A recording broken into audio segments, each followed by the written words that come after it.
اور متمتعن بہا الی الحج، یہ بھی اس پہ الفاظ ملتے ہیں، یعنی میں اللہ عمرے کی نیت کرتا ہوں حج تمتع کے ساتھ، تو اس کا مطلب یہ ہوتا ہے کہ انسان عمرے کی نیت کرے، عمرے کے ارکان ادا کرے، اور پھر وہ احرام کھول کے حلال ہو جائے اور وہ اسی طریقے سے رہے، پھر 8ویں ذی الحجہ کو اپنے مقام سے وہ دوبارہ حج کی نیت کر کے حج کا احرام باندھ کے حج کے ارکان ادا کرے، یہ حج تمتع ہے۔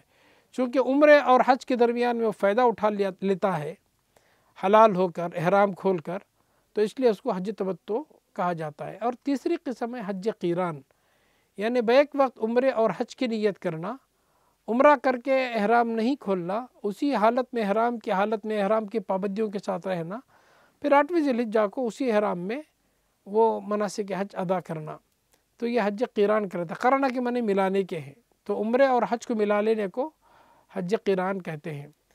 عام طور سے بر صغیر سے جانے والے احباب وہ حج تمتع کرتے ہیں، تو ان کے لیے 2 باتیں ضروری ہیں وہ یاد رکھیں۔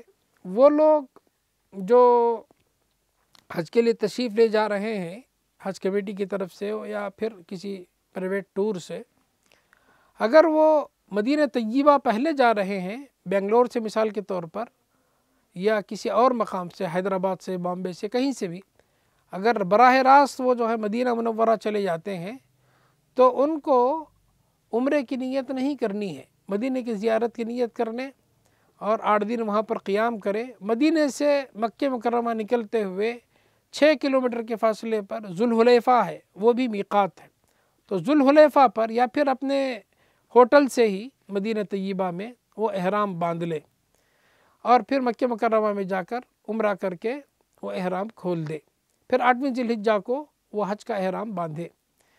جو لوگ براہ راست جدہ چلے جاتے ہیں اور پہلے مکے کی وزٹ ان کو کرائی جاتی ہے، تو ان کے لیے لازمی ہے کہ وہ بنگلور سے یا حیدرآباد سے یا بامبے سے یا دہلی سے یا کسی بھی اور مقام سے جہاں سے وہ نکل رہے ہیں، اپنے ہی مقام سے احرام باندھ لے، نیت کر کے نکلے، اور پھر کعبۃ اللہ پہنچ کر عمرے کے ارکان اور مناسک ادا کر دے، احرام کھول دے، پھر وہ 8ویں ذی الحجہ کو دوبارہ اپنے مقامات سے وہ حج کا احرام باندھ کے مناسک حج کے لیے مینا چلے جائے۔ تو اس کی تفصیل میں انشاءاللہ بتاؤں گا۔ تو یہ 2 باتیں ہمیں یاد رکھنی چاہیے۔ احرام جب انسان باندھتا ہے تو اس پر کچھ پابندیاں لازم آتی ہیں، جسے محرمات احرام کہتے ہیں یا محظورات احرام کہتے ہیں۔ کیا چیزیں احرام کی حالت میں حرام ہیں؟ نمبر 1، سر یا جسم کے بالوں کا کاٹنا یا مونڈنا یا نوچنا، شیونگ وغیرہ آپ نہیں کر سکتے ہیں، بالوں کو نوچ نہیں سکتے ہیں، کتر نہیں سکتے ہیں، الا ہے کہ بیماری ہو، سر میں زخم ہو جائے تو انسان بال نکال سکتا ہے، مگر اس پر قربانی واجب ہوتی ہے۔ دوسرا، ناخن کاٹنا، چاہے آپ نیل کٹر سے کاٹے یا دانت سے کترے، یہ درست جائز نہیں ہے۔ نمبر 3، سلا ہوا کپڑا پہننا مرد کے لیے سلا ہوا کپڑا پہننا، جیسے قمیص ہے، شلوار ہے، پینٹ ہے، شرٹ ہے، انڈر ویئر ہے، بنین ہے، اندر پہنے جانے والے سلے ہوئے کپڑے ہیں، تو مرد کے لیے جائز نہیں ہے۔ وہ صرف 2 بغیر سلے ہوئی چادریں، ایک چادر باندھ لے اور ایک چادر اوڑھ لے، البتہ وہ کمر بند بیلٹ وغیرہ جو سلی ہوئی ہے وہ اوپر سے لگا سکتا ہے، اور جس پہ جیب بنا ہوا ہو پاسپورٹ رکھنے کے لیے وہ، یا دستاویز رکھنے کے لیے، ضروری ڈاکومنٹس کاغذات وغیرہ رکھنے کے لیے یا پیسے رکھنے کے لیے، تو وہ بیلٹ کا استعمال کر سکتا ہے۔ نمبر 4، پاؤں میں موزے نہیں پہننا چاہیے، ساکس نہ پہنے، یا پھر جو ہے وہ جراب کہتے ہیں، چمڑے وغیرہ کے جو ملتے ہیں، وہ چپل جو ہے، چپل ہو یا جوتے، ٹخنوں سے نیچے ہونا چاہیے، اور پھر بدن پر خوشبو نہ لگائے یا خوشبودار چیز استعمال نہ کرے، جیسے صابن ہے، شیمپو ہے، عطر ہے، یا کوئی بھی خوشبو کی چیز جیسے زعفران ہے، سونف ہے، یہ سب چیزیں اس کے دوران جو ہے استعمال نہیں کرنا چاہیے۔ عورت کا چہرہ کھلا رہے، نقاب نہ ڈالے، عورت دستانے وغیرہ استعمال نہ کرے، خشکی کے جانوروں کا شکار نہ کرے یا اس کی طرف اشارہ نہ کرے، جماع اور جماع سے متعلق جو چیزیں ہیں وہ نہ کرے، جیسے بوس و کنار ہے، یا پھر جمعہ سے متعلق گفتگو ہے وہ نہ کرے، لڑائی جھگڑا بدکاری اور معصیت کے کام نہ کرے۔ تو احرام کی حالت میں ان چیزوں سے بچنا چاہیے۔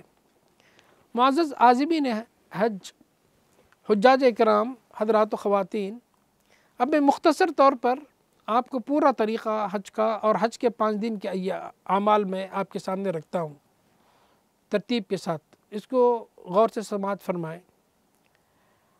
آپ حج تمتع کر رہے ہیں تو سب سے پہلے آپ اپنے گھر سے یا ایئرپورٹ سے یا حج ہاؤس سے، جہاں سے بھی آپ نکل رہے ہیں، آپ غسل کریں۔ اس کے بعد مرد حضرات جو ہے 2 چادریں بغیر سلے ہوئی 2 چادریں، ایک اوڑھ لے ایک باندھ لے۔ عورت کا جو لباس پہنی ہوئی ہے شائستہ لباس ہو، ساتر لباس ہو، ڈھیلا ڈھالا لباس ہو، وہی اس کا احرام ہے۔ البتہ وہ بالوں کو چھپائے گی، چہرہ کھلا رکھے گی، ہاتھوں کو کفین تک، ہتھیلیوں تک کھلا رکھے گی اور بال کو چھپائے گی۔ تو مردوں کے لیے 2 چادریں۔ تو اس کے بعد وہ 2 رکعت نماز پڑھے، احرام کی 2 رکعت نیت سے 2 رکعت نماز مسنون نماز پڑھیں۔ پھر اس کے بعد قبلہ رخ ہو، پھر نیت کرے لبیک اللہم بعمرۃ متمتعا بہا الی الحج، اے اللہ میں حج تمتع کی نیت کرتا ہوں، عمرے اور حج کی نیت کرتا ہوں، عمرے کی نیت کرتا ہوں جو کہ حج تمتع میں منتقل ہوگا۔ تو آپ احرام میں داخل ہو گئے۔ اب جو پابندیاں میں نے ذکر کی ہیں وہ ساری پابندیاں آپ پر لاگو ہو جاتی ہیں۔ تو آپ کو سر نہیں ڈھکنا چاہیے، سوتے ہوئے بھی سر کو کھلا رکھنا چاہیے، اور جو ساری پابندیاں، بال کا نکالنا ہے، ناخن کا تراشنا ہے وغیرہ وغیرہ، خوشبو کا لگانا ہے، یہ سب چیزیں بالکل استعمال آپ نہ کریں۔ آپ براہ راست مکہ مکرمہ پہنچ رہے ہیں تو پھر آپ مناسک عمرہ ادا کریں۔ پہلے آپ طواف کریں، طواف کے 7 چکر ہیں، اور اس میں مستحب یہ ہے کہ آپ اپنا مرد حضرات جو ہے اپنا سیدھا مونڈھا وہ کھلا رکھے اور چادر اس کے نیچے سے یوں ڈال لیں، اور پہلے 3 اس میں چکروں میں وہ رمل کریں، اور پھر اس کے بعد 2 رکعت طواف کی نماز پڑھیں۔ پہلی رکعت میں قل یا ایھا الکافرون اور دوسری رکعت میں قل واللہ احد پڑھیں، اور طواف کے دوران جو بھی دعا آپ کو یاد ہو یا دیکھ کر پڑھنا چاہے، آپ قرآن کی دعائیں، مسنون دعائیں، یا اپنی زبان میں جو بھی دعا اللہ تعالیٰ سے آپ کرنا چاہیں کر سکتے ہیں، کوئی حرج نہیں ہے۔ طواف کے لیے ضروری ہے کہ آپ طہارت کے ساتھ ہوں، باوضو ہوں، عورت ایام حیض سے اور استحاضہ سے پاک ہو، باوضو ہوں۔ تو طواف کے بعد 2 رکعت نماز پڑھیں، پھر اس کے بعد آپ صفا مروہ کی سعی کریں، 7 چکر لگائیں۔ صفا سے آپ کی سعی شروع ہوگی اور مروہ پر ختم ہوگی 7 چکر۔ تو صفا اور مروہ پر دعا کرنا مسنون ہے۔ 2 عمل ہوئے۔ تیسرا عمل جو ہے، آپ اپنے بالوں کو مرد حضرات مونڈ لیں یا قصر کر لیں، چھوٹے کر لیں بال کو، عورت اپنی پوری چوٹی میں سے کچھ بال نکال لیں۔ یہ 3 اعمال ادا کر لیتے ہیں تو عمرہ ہو جاتا ہے، پھر آپ احرام کھول سکتے ہیں۔ اب ساری احرام کی پابندیاں آپ پر سے ختم ہو گئی۔ اب جتنے دن بھی آپ وہاں رہیں گے، مکے میں رہیں گے، اسی طریقے سے آپ مدینہ اگر جا کر اس دوران آتے ہیں تو آنے کی گنجائش ہے۔ تو پھر 8ویں ذی الحجہ کو، ذی الحجہ کی 8ویں تاریخ سے یوم الترویہ کہا جاتا ہے، آپ اپنے مقامات سے حج کی نیت کے ساتھ حج کا احرام باندھیں اور پھر وہاں سے سیدھا مینا چلے جائیں۔ مینا میں 8ویں ذی الحجہ کا پورا دن آپ کو گزارنا ہے۔ ظہر، عصر، مغرب، عشاء اور فجر یہ وہاں پر آپ کو پڑھنی ہے۔ 9ویں ذی الحجہ کو فجر کے بعد، سورج طلوع ہونے کے بعد آپ مینا سے نکلیں گے، اور مینا سے نکل کر عرفات کے میدان میں آپ داخل ہوں گے۔ تو عرفات کے میدان میں آپ کا قیام ہوگا، مغرب تک آپ کا قیام وہاں پر ہوگا، سورج کے غروب ہونے کے بعد۔ تو وہاں اللہ تعالیٰ سے آپ دعائیں کریں گے، کثرت سے دعائیں کریں گے، اور ظہر عصر جو ہے عام طور سے وہاں جو مسجد ہوتی ہے وہاں ملا کر پڑھی جاتی ہے، جماع کے ساتھ قصر کیا جاتا ہے۔ مینا میں بھی قصر پڑھا جاتا ہے، تو تمام آفاقی لوگ جو باہر سے آتے ہیں ان کے لیے قصر پڑھنا چاہیے۔ اور پھر عرفات میں قیام کے دوران آپ اللہ تعالیٰ سے کثرت سے دعائیں کریں، لا الہ الا اللہ وحدہ لا شریک لہ لہ الملک ولہ الحمد یحیی و یمیت وهو علی کل شیء قدیر، کثرت سے پڑھیں۔ تمام اللہ تعالیٰ کے انبیاء نے اس دعا کو پڑھا ہے اور اپنے لیے اور پوری امت مسلمہ کے لیے، اپنے خاندان والوں کے لیے، بچوں کے لیے، سب کے لیے دعا کریں۔